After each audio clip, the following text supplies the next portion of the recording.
Ito yung ibabaw, ito yung ano. Sunod lang yan. Kevin, excuse.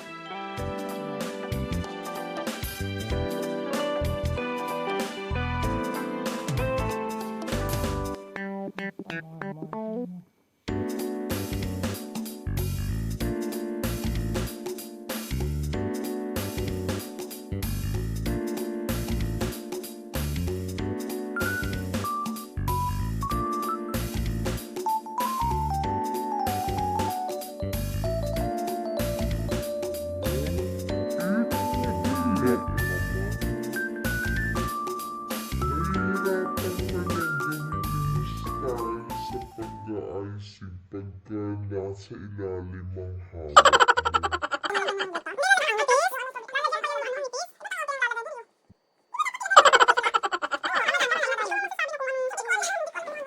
Ito, pwede mong ilagay sa mga pagitan. Huwag ka maglalagay sa gitna kasi dyan nasisira pag nagkakat. Lagay ka sa mga gilid-gilid dito, ganyan. Anong peach or pineapple or ano.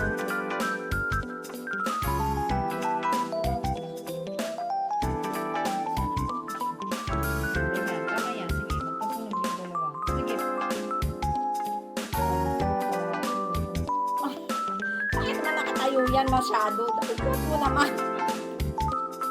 Okay na?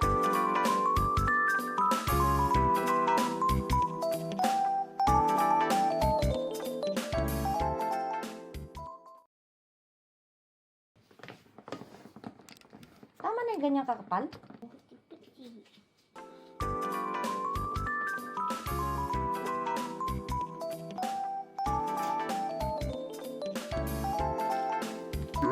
nilalagay dyan para kumapal. Para maging balance yung kapal.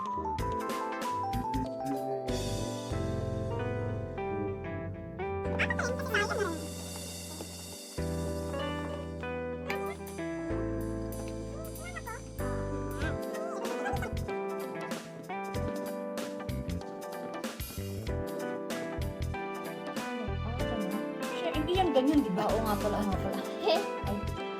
Dito mo nga lagyan sa may gilid-gilid. Yan, ganon. Tama yung ginawa mo. Opo, ang sagot. Wow! Ayoko na makapag-usap tayo.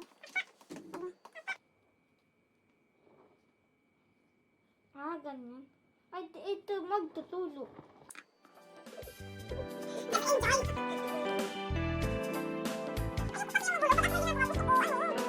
Nilagay mo siya, pag ganyan, no? Ganun, no? Pataas. Pataano, no? Yan, no? Sige, oh. Guys. Dito, banda dito. Di ba tumayo ka dapat? Ba yun? Yun. Sure.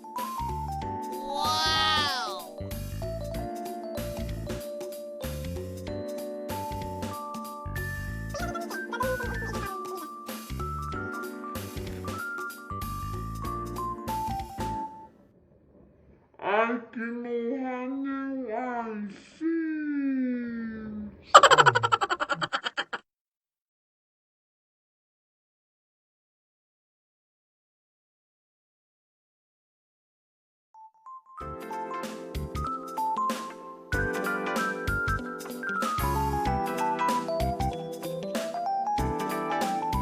Yan. Pwede na yan. Sige.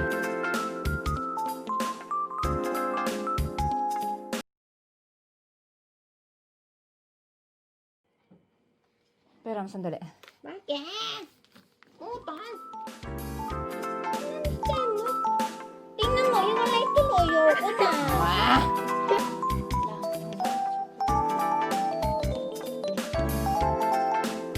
Alam mo, yan tuloy. Ang laki-laki ng ginawa. Ang ganda-ganda ng gawa. Ako patuloy teacher ang palpak. Oo, okay na. Diba?